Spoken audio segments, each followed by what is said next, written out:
Hello, everyone, and welcome to We Are Forza podcast.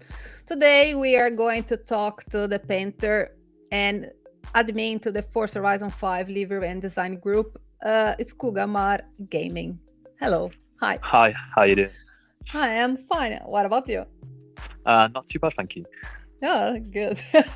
So, today we are going to talk about your paintings, the Facebook group that I have just mentioned. But for starting, we will talk about the Forza and you. Okay? Yeah.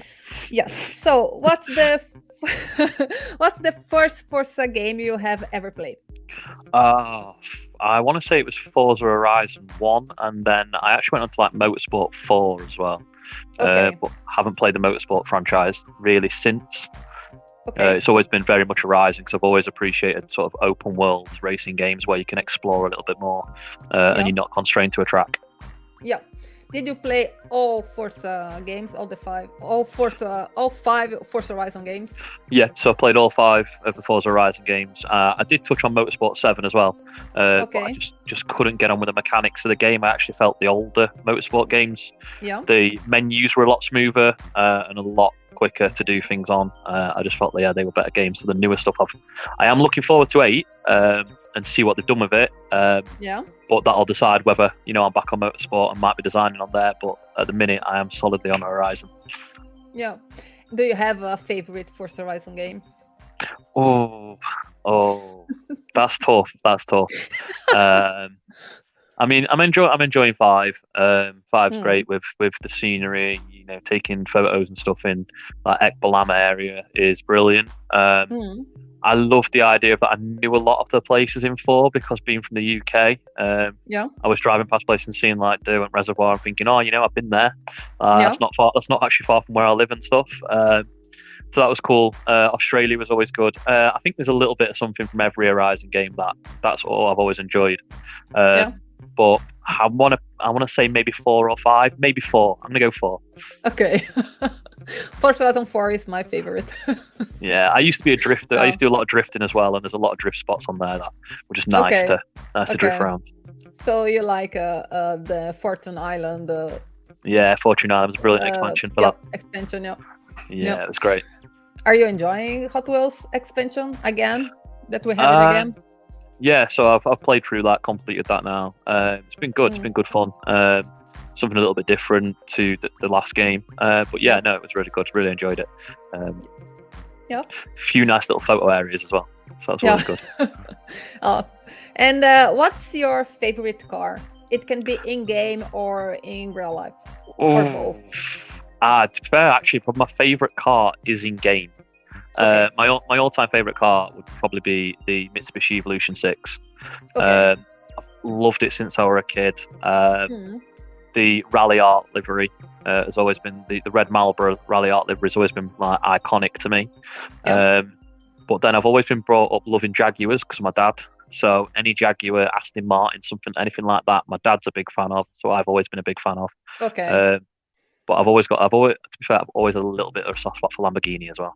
Okay. Yep. But definitely an Evo 6. Yeah. And do you have a favorite track? I'll probably be biased, and if I was going to pick a favorite track, I would go Silverstone. But Donington Park's not far away from where I live as well, so I'll put a shout out to that one as well. Okay. And do you have a least favorite track? Actually would be in game in Horizon 5, to be fair. Anything around the top city area, the little town in the top of the map, anything in there, they just make me angry every time. I end up crashing into a little bit of a tunnel or a little corner. Yes, Guanajuato, yes. Actually just makes me rage so bad. I try to avoid there. It's like the plague to me, so I don't go near that place. I have talked about it a few episodes ago that I really hate Guanajuato. Yeah, I hate it with passion. Yeah. And then I was also very clear to say I hate the tracks in Guanajuato, not the city. Oh, sorry. Nothing against it.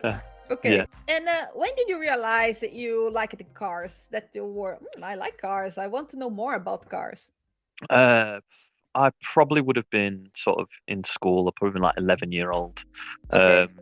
my friend's dad used to do stock car racing and banger car racing.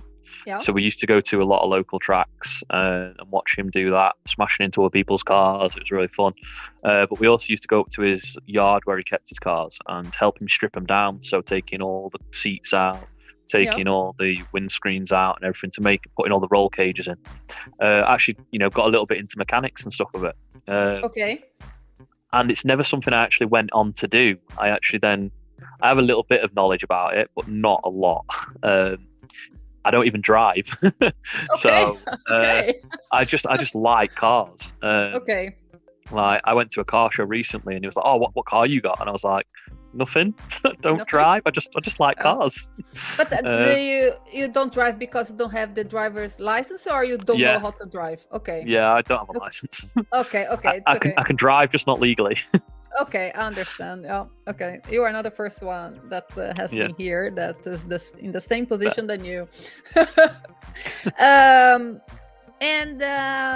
But can you tune? Can you tune in Forza? Are you able to do a good tune? So drift tunes. That's actually how I started getting involved in sharing things. It was actually tuning. That was the first thing I started doing. Okay. So I was actually in a drift team called Envy Drift Mafia back on Forza Horizon 4.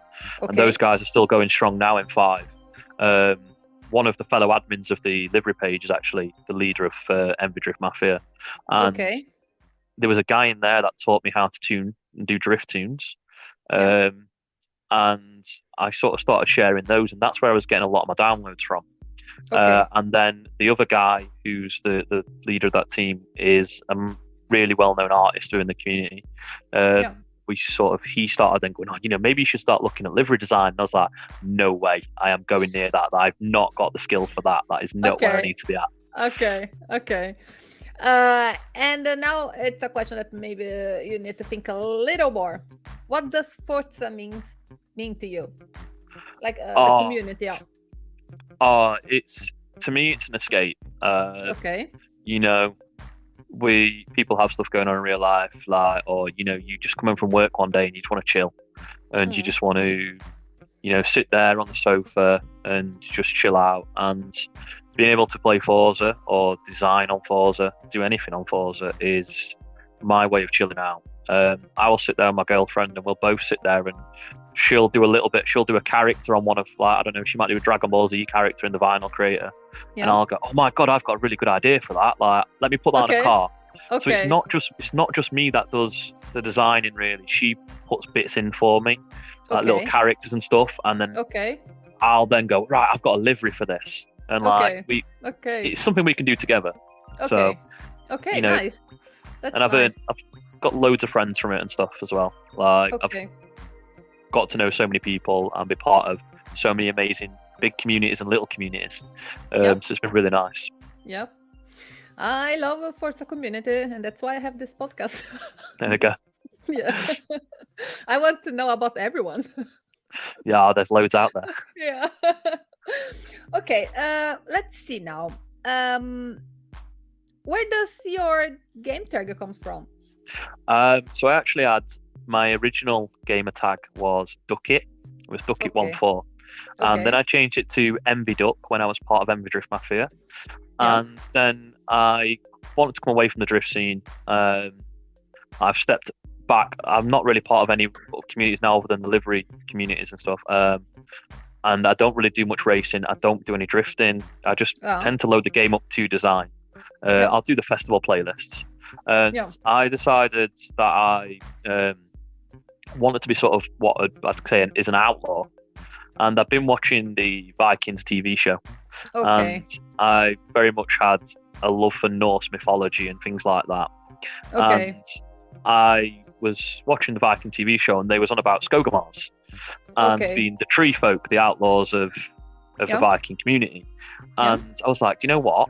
Instead of just being called outlaw, why don't I call myself Skogarmar? And I actually spelt it wrong. So there's meant to be a U in there somewhere, and it's not actually in there. And I couldn't change it without paying to change it.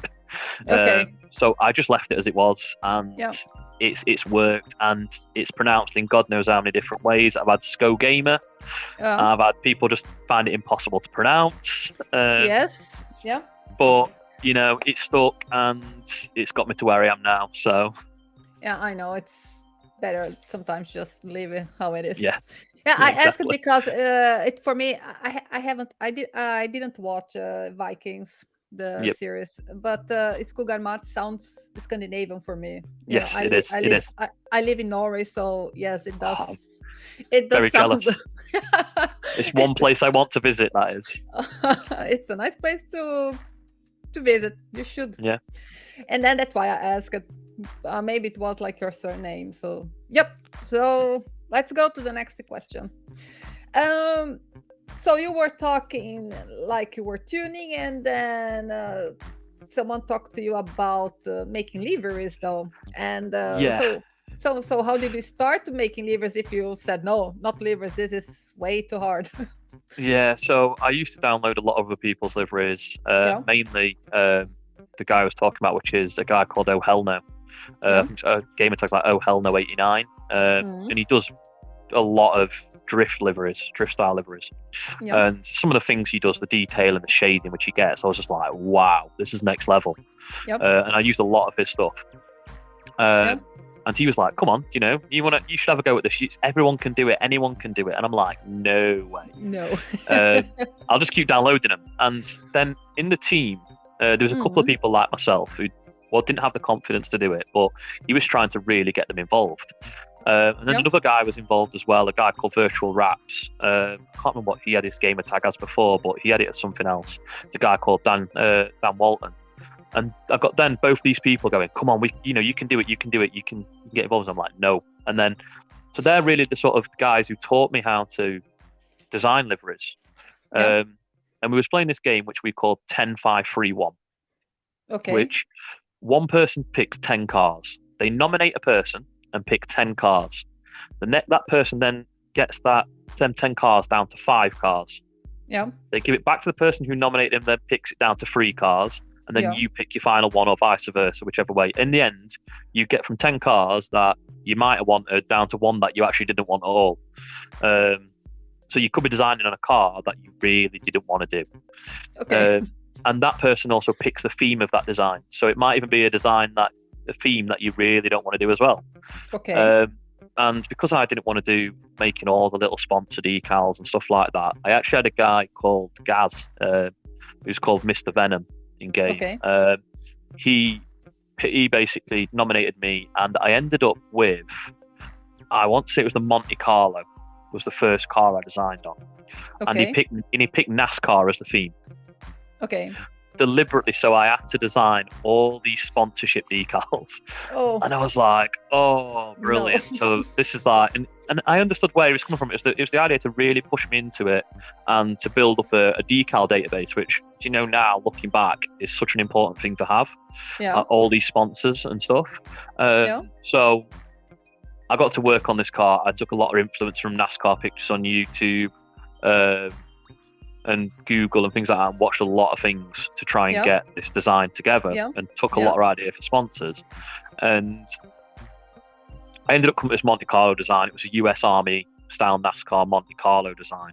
And looking at it now, I think, it's not that great a design, but it's what kickstarted it.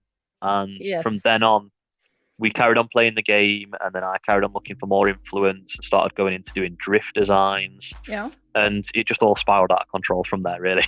Okay. And now I got to the point where I was so happy when I achieved 1,000 downloads on Forza Horizon 4. Okay. Like, that was my ultimate target, just to get 1,000. And I did it. And now I look on Horizon 5 and I've got a lot more. Okay. And do you think it was hard to learn how to make levers using just the shapes and the tools? No, 100% it was. I can't. I'm not creative. I consider myself to not be a creative person. I can't draw. You give me a pencil and I'm like, what do I do with this? Okay. But then suddenly you put me in front of a TV screen with circles and squares and other little bits, and I start drawing things, and I'm like, Yeah. How am I doing this? Like, I'll look at something on Google and be like, okay, yeah, I'll do this. Yeah. Like, draw this up, and that goes there, and I don't know. Suddenly, like I say, I still don't think I'm creative, but I sort of have my own way of creating, I guess, and it is really hard. I think your liveries are very elaborative. When I look at them, it really looks like, damn, you took a long time for making them, because they are many shapes. Yes. Some of them, yes. Some of them, no. Surprisingly, many details and everything. It's like a lot of work. I'd say it's hard, but anyone can do it. Anyone could pick up how to learn how to use them shapes. It's all about experimenting and all about sort of just playing around in the Vinyl Creator, picking a car and just drawing anything on it. Like, if it's the most simplest of things to the most elaborate of things, and then you can start looking at how to do gradient tools, like gradient shapes, and really playing with that. And that was something that was really hard for me to learn, the gradient shapes. Okay. The only way I learned that is I actually gave my account details to a friend, which was Oh Hell No, actually. And we did a collaboration design together. So I did a little bit, and I couldn't quite finish that design off and get it where I wanted it. So he was like, oh, give me your details. I've got an idea for you. And he actually went onto my account and did something. Okay. And he was like, go into them vinyl groups and unlock it, and you'll see exactly how I did it. And when I looked in it, I was like, wow, like, that's a lot of layers, but I see how you did that. Like, I'm gonna try and replicate that myself now. Okay. And I went and moved them over and started playing around with them, and that's how I learned how to use gradient shapes and opacity levels, and really move on to that sort of stuff as well. So it is just all about experiment. Yeah, that's true. Do you, just out of curious, but do you also make liveries in other games or just in Forza? I gave it a go in CarX. Because I come from a drift background, I moved to CarX, wanted to try that game. I moved to that game, and a lot of the vinyls on there are made for you. You can put an anime girl on it and just put it on the side of the car. But for me, it's not a tidy livery editor. It's very sort of clunky, and trying to mirror things onto the opposite side of the car can be a bit of a pain. And then you'll put it on the bonnet and it'll end up on the side somewhere, and it's just not it's not got the precision that I think Forza has. I'm not saying it's perfect in Forza, but it has a lot more precision than what other games have for livery editing. Yeah, we know well. It's not perfect, the paint booth, of course. No, there's a few cars that cause me an absolute nightmare. Yeah, I think we're not alone in this nightmare. It's usually the Porsches, to be honest. The Porsches are a pain. Yeah. The wide body kits on those, I normally try to put something on the side. It turns out you've got to go on the top to get it. Okay. Or on the front or the back. It's a right pain, but it's actually meant to be on the side. Yeah, I think many painters are really looking forward to Forza Motorsport next year, and hope that they all will get a whole new paint booth. So we will see. We will see. Yeah, we still we have it's all up in the air. Yeah, we will see. Okay, so now let's talk about the Facebook group you are an admin. Yep. So it's called Forza Horizon 5 Livery and Designs. And talk to me a little about this group. When did you become part of it? So again, it was back when I didn't actually create liveries. It was back when I was part of Envy, and I was looking for. Obviously, I was supporting Adam. Adam was a big part in that group. He was there from the beginning with a guy called Scott O'Brien, and he was the creator of the group. Adam and Dan were sort of backing him, and I was just one of the initial members that got invited to it. When there was a few hundred of us, even not a few hundred of us, there was 50 or 60 of us. We was always there. We had a little Facebook group chat, and I think the vision was always there to expand this into something special, but we didn't realize how big and how special this was going to become. And I was just downloading other people's liveries, and then I got sort of pushed into livery designing myself, and started putting my own work out there. And I was like, it's not that good, but maybe someone will like it. And a few people, I got some good compliments, I got feedback, I got where I could improve and that sort of thing. And eventually became a moderator for that page as it grew. Scott wanted to take more people on to just watch over it, make sure posts were getting there weren't any posts that you didn't want to see on there, vice versa, that sort of thing. So yeah, I just became a moderator for it, and I think he bought on PTG Stuzy as well to be a moderator for a while. Okay. Oh, nice. So there's some big names in the group that are actually moderators. And we carried on doing that.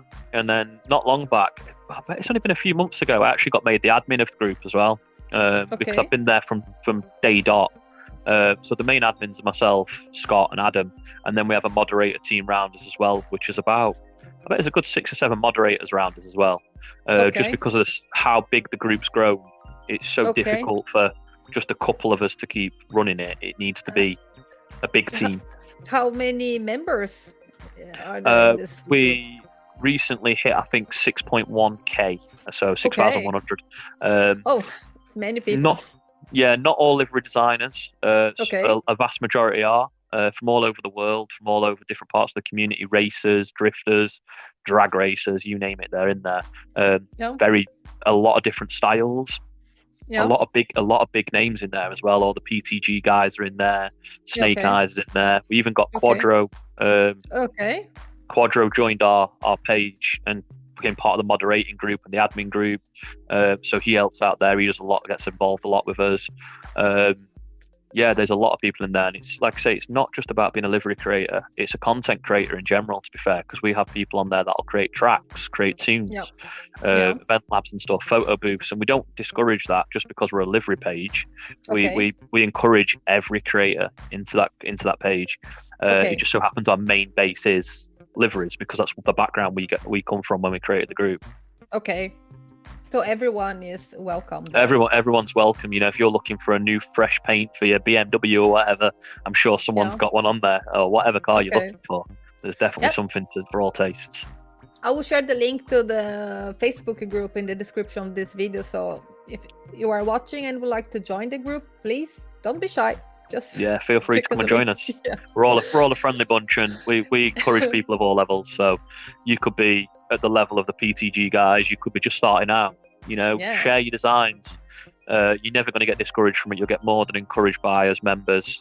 We're a friendly bunch. We don't have any animosity in there. We don't condone any sort of acts where that shouldn't be happening. We adhere to the Forza TOS and Facebook TOS and all that. So it's a really, really friendly group. And it's like a community, a small community in the community. It's a massive community within an even bigger community. It's true. So. But so it's very hard to keep everyone to make everyone behave in such a group with so many people with so many different opinions. It can be.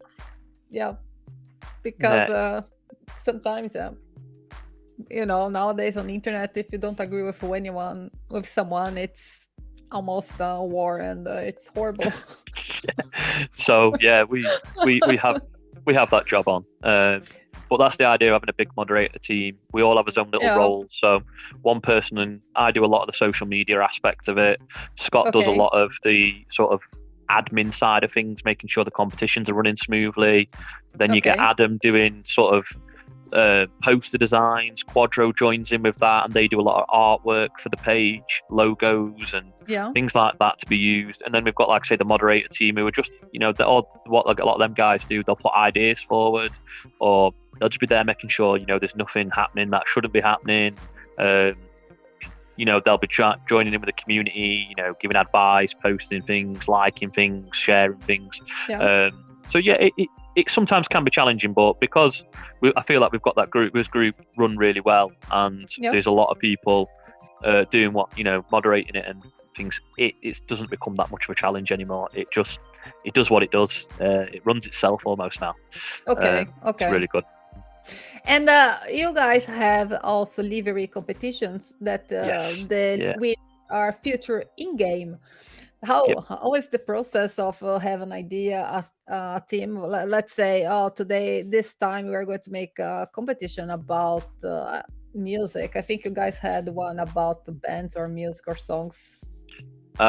Or maybe we it was had PTG now, maybe it was I think that's sorry. PTG. PTG did might have done that one. Yeah, They do all sorry. they did the I'm music and the sorry. gaming ones. It's fine. Yeah, It's fine. sorry.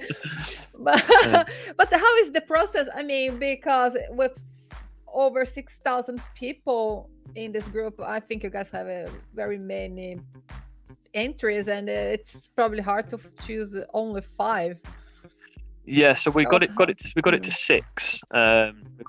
do it so it's top 6. Okay. So the idea is the way it works is we come up with ideas between us admin and moderating team for the theme of the competition.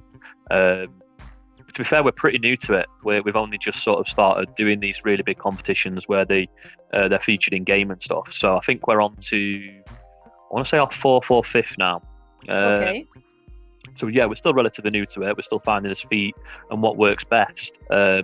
We've recently found that looser constraints work better than tighter restraints. So rather than saying it will be on this car with this theme, any car with this theme works better than a specific car. So we recently did the Dominion competition, which was on the Velociraptor 6x6, and that was to celebrate the release of Jurassic Park. So it tied in with the theme, and you could do anything sort of dinosaur related on this Velociraptor 6x6. That didn't get as many entrants as, say, as recent competition where we did Muscle Mayhem, which was celebrating all things muscle car, modern and retro. Anything, you could put anything on that car that you wanted, as long as it was on a muscle car in game. And we had some really, really cool entries. Like, some of them were really like elaborate and had a lot of detail in them. Some of them were just basic sort of standard muscle car pinstriping and little flames and stuff. And the thing is, we run it as a judging panel. We tried doing the Facebook like system. Yeah. But what we found was you'd end up with 20 designs tied at 6 likes each, for example. And then you were dwindling them down, and it became a long process to try and dwindle down to get it to a top 6. So now we've gone to a judging system within the admin team and the moderator team.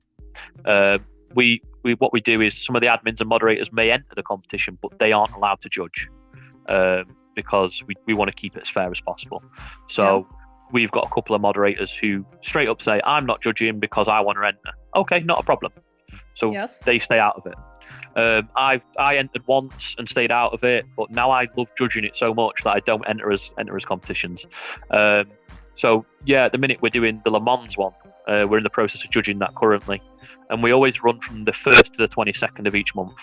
That way, it gives us a time between the 22nd and the 1st of the next to judge the obviously the entrants. I mean, last time round it was so difficult because I think we had 47 people.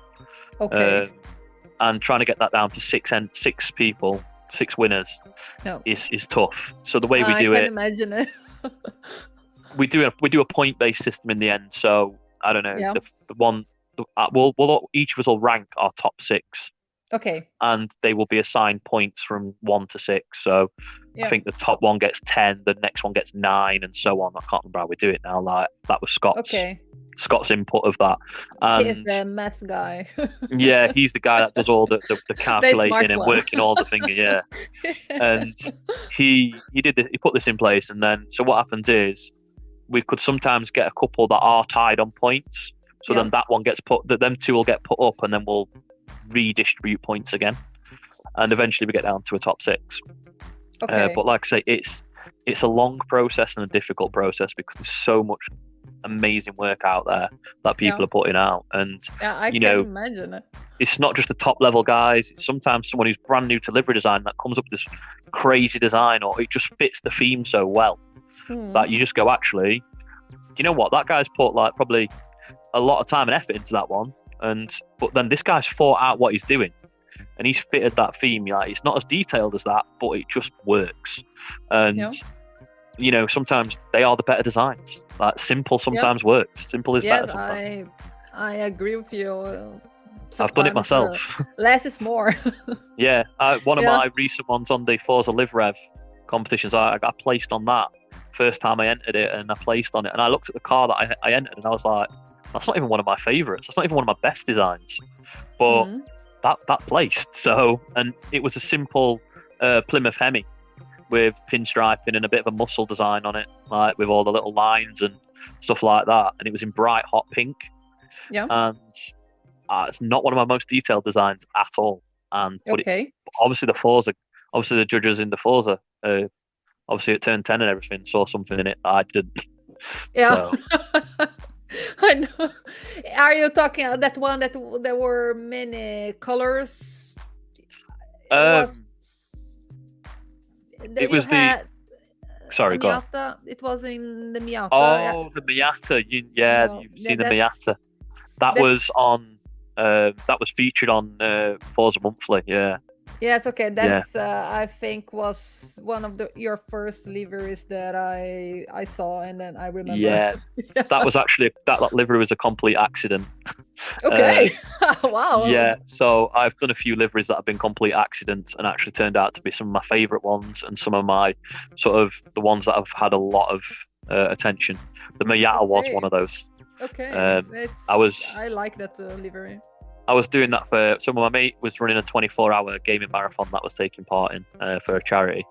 And I was designing that to a drift battle. And I was like, right, I'm going to do a rotorform Miata. And I got the rotorform logo in place, and I'd started putting these little gradients on and layering things up. And I was like, oh, this is going in a direction that I like. And then I was like, this is very spacey, like where I'm going with this. Yes. I wonder if I start building like some planets behind it and alien faces and I was like, okay, this has happened by complete accident one night where I've stayed up far too late and I've got this car. And it got featured on Forza Monthly. I didn't even know it had happened. I've not even seen the episode. Someone tagged me, was like, have you seen this? Like, your Miata's on there. And I'm like, no, it isn't. Come on. Like, surely not. Like, it's not that good. Like, really? Like, I was thinking, like, it wasn't long back that 1,000 downloads was an achievement for me. Now, like, I'm getting put on Forza Monthly, and I'm thinking, okay, this is cool. And then I actually won a competition with that to get it featured in game. I finished 6th. It was in our competition actually. We did a space race competition to celebrate the moon landings and stuff, and that finished 6th, and that went really to the wire. We ended up getting people to judge and split the decision from other Facebook communities to try and like divide who could get this like last 6th spot, and I just crept in. Wow. So that one actually, that did really well. And actually become, I love that livery. That's one of my favorites I've ever done, to be honest. I like it very much. And now, last question. Let's go back to your paintings. And what's your inspiration for making liveries? Sometimes it varies. It varies from the design. It depends on I like to get something that fits the car.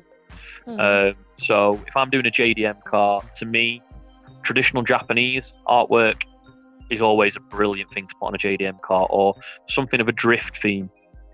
To obviously to appeal to the drift community, because a lot of them use JDMs. But then I'll look at a muscle car, and I don't like muscle cars to be that elaborate. I like a simple, basic flame design or stripe design. But my problem is, I find it hard to do a basic design. I always sit there and go, oh, it needs more. And in actual fact, it doesn't need more at all. So it just depends on the car. Like I'll go on Google, I'll go on Pinterest. I even go to like car shows near me, and I'll see something and go, actually, I could do that. Like, I could replicate that, but I don't like doing exact replicas. Okay. So I will take an influence from an idea, and then I'll add different sponsors. I'll change things up. I'll add something. I'll take something out. Not one of my cars is a replica. It's got inspiration from just from an image that I've seen. Even other artists, like I'll see something that an artist in our community has done. Like recently, one of them did one of the old Nissan Skyline 2000s, and I seen that and I was like, oh, that's clean, that's nice, that's very simplistic, but it just fitted so well. And I even turned around to it, I was like, look, I'm gonna pretty much replicate your car, but I'm gonna do a different color. And I pretty much replicated that artist's car. I'm sorry, my Xbox I've got it so I can see my designs just to refer to, just in case. And I did it, and I even posted to you, I was like, look, I pretty much copied your design. I hope you don't mind. And he's like, yeah, no, like, it's cool to get things copied by, and sort of used and influenced people. And I was like, look, like they're a pairing now. And he was like, oh, the blue, that I think I did mine in blue, he did it in red. And he was like, I wish I'd used that blue. I was like, that blue again was just me sliding the sliders, and it just worked. Like, but yeah, my influence comes from so many places. From pop culture, I've done Dragon Ball Z designs, anime designs, to a livery that I saw on a racetrack, or even a TV program. One of my most recent ones I took from a TV program, and I did a Chevy Impala with like some faded flames down it, and that came from the Gotham Garage TV program on Netflix, and I think they used a Cadillac, and because the Cadillac wasn't in game, the Impala was the closest I could get. So it was just use that car and just mimic it over. So yeah, my influence just comes from wherever I see something catches my eye, and that's it. I design from it. No, it's nice. I really think you make beautiful liveries and very Thank you. complicated. I cannot even. I just make stripes. If you see my liveries, they are only stripes. Like I said, it's all about experimenting. And it's not about all the time about what other people like. It's about what you like. I got to the point where I'm not so much chasing downloads anymore. I do it for my enjoyment. And if someone else gets some enjoyment out of that, brilliant. Good. Yeah. Well, thank you very much for talking with me. And it was very nice to get to know a little more about you and your work and your Facebook group. And like I said before, all the links to people reach you and the group will be in the description of this video. And yes, I wish you all the best and many more liveries and competitions. And I'm happy I don't have to judge the liveries. No, thank you for having me on, Robbie. It's been brilliant. Yes. Bye everyone. See you in the next episode. See you later. Bye.